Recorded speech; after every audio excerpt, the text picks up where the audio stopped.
வணக்கம். இப்போ நம்ம அடுத்து பார்க்க போகிறது அதே தான். Mutual fund types. Mutual fund டைப்ஸில் இன்னும் கொஞ்சம் இருக்குது. என்னென்னா debit mutual funds. Debit debit first வந்து equity.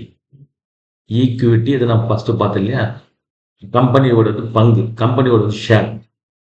Equity equity mutual funds. அப்புறம் வந்து டெபிட் மியூச்சுவல் ஃபண்டு.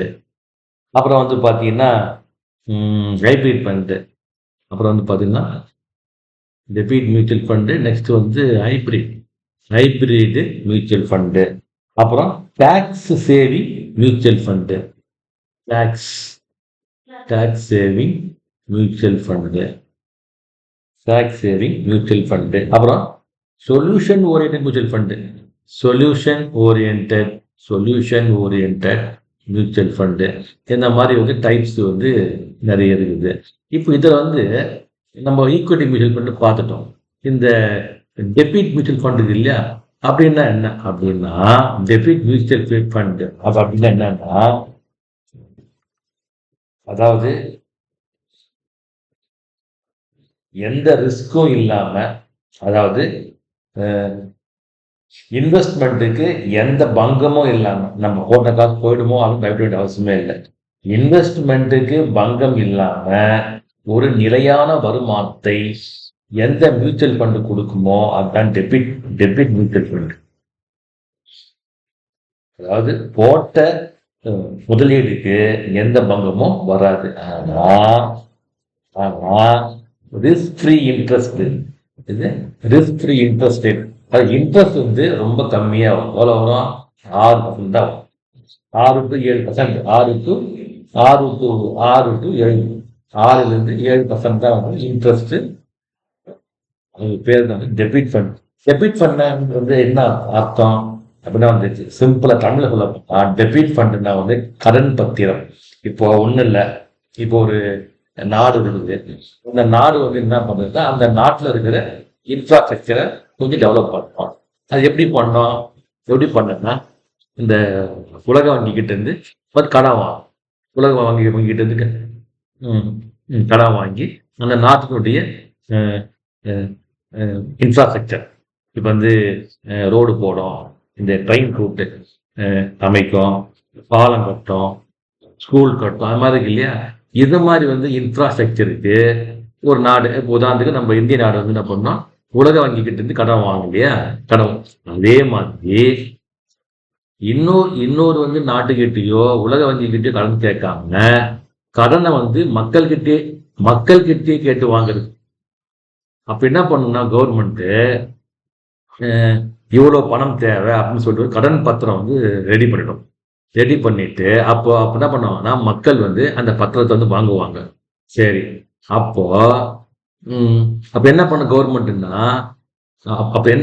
அப்ப என்ன பண்ண கவர்மெண்ட்னா, மக்களுக்கு வந்து வட்டி கொடுக்கும். எவ்வளவு கொடுக்கும்? அதாவது இன்ட்ரெஸ்ட், அதாவது risk free rate, interest free rate, அதாவது வட்டி கம்மியா 6-7% தான் வந்து கொடுக்கும். ஆனா நிலையான வருமானம் இருக்கும். அதாவது நிலையான இன்ட்ரெஸ்ட் வரும். அந்த போட்ட முதலீடுக்கு எந்த பங்கமும் வராது. சரியா? இப்போ வராது. இப்போ அந்த கடன் பத்திரம்ன்றாங்க இல்லையா, அது பேர் பாண்ட்ஸ். பேர் வந்து பாண்ட்ஸ். அது பேர் வந்து பாண்ட்ஸ். அதுதான் பாண்டுன்றாங்க. இந்த பாண்டு வந்து 2 விதமா பாண்டு இருக்குது. ஒன்று வந்து கவர்மெண்ட் பாண்டு, ஒன்று வந்து கவர்மெண்ட் பாண்டுன்னுவாங்க, கவர்மெண்ட் பாண்ட்ஸ்ன்னுவாங்க.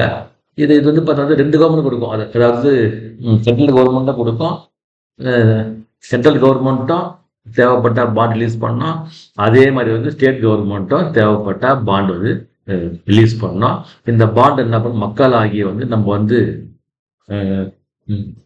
வாங்கிக்கலாம். அதுக்கு கவர்மெண்ட் வந்து ஒரு 6-7% வரைக்கும் இன்ட்ரெஸ்ட் வந்து அந்த பத்திரத்துக்கு கொடுக்கும். இது வந்து ரொம்ப ரொம்ப ரொம்ப ரொம்ப வந்து சேஃபான ஒரு சிஸ்டம். ஈக்விட்டி பார்த்தீங்கன்னா ஃபர்ஸ்ட் இந்த ஈக்விட்டி பார்த்தீங்கன்னா ரிஸ்க்கும் அதிகம், இன்ட்ரெஸ்டும் அதிகம், வருமானமும் அதிகம். டெபிட்டுக்கு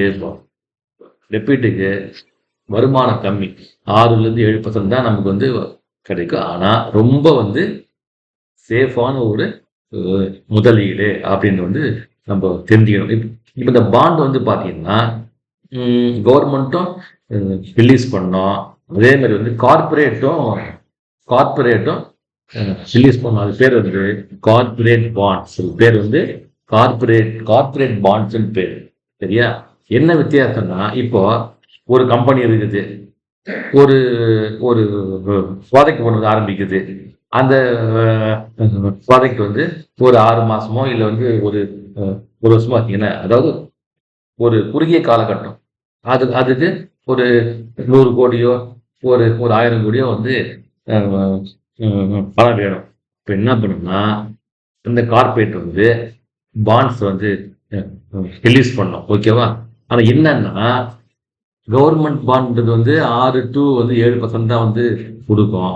ஆனால் இந்த கார்பரேட் பாண்ட்ஸ் வந்து கொஞ்சம் ஜாஸ்தி. எவ்வளோன்னா, ஒரு 10-12% வரைக்கும், 10-12% வரைக்கும் அது வந்து இன்ட்ரெஸ்ட் வந்து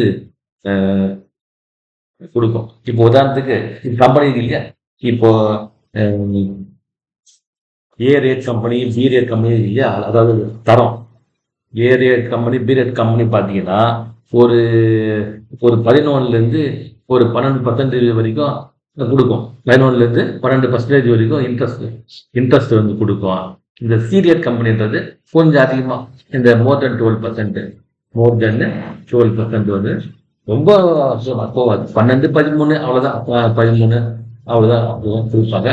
என்னன்னா, இன்ட்ரெஸ்ட் ரேட்டு கம்மி, ஆனால் நம்ம போட்ட முதலீடு ரொம்ப ரொம்ப வந்து சேஃபாக இருக்கும். அதான் மேட்டர். இதுதான் வந்து டெபிட் மியூச்சுவல் ஃபண்டு அப்படின்னு தெரிஞ்சுக்கணும். ரைட்டு. இப்போ நம்ம ஈக்விட்டி ஃபண்டு பார்த்தோம், டெபிட் ஃபண்டு பார்த்தோம். நெக்ஸ்ட் வந்து ஹைபிரிட்.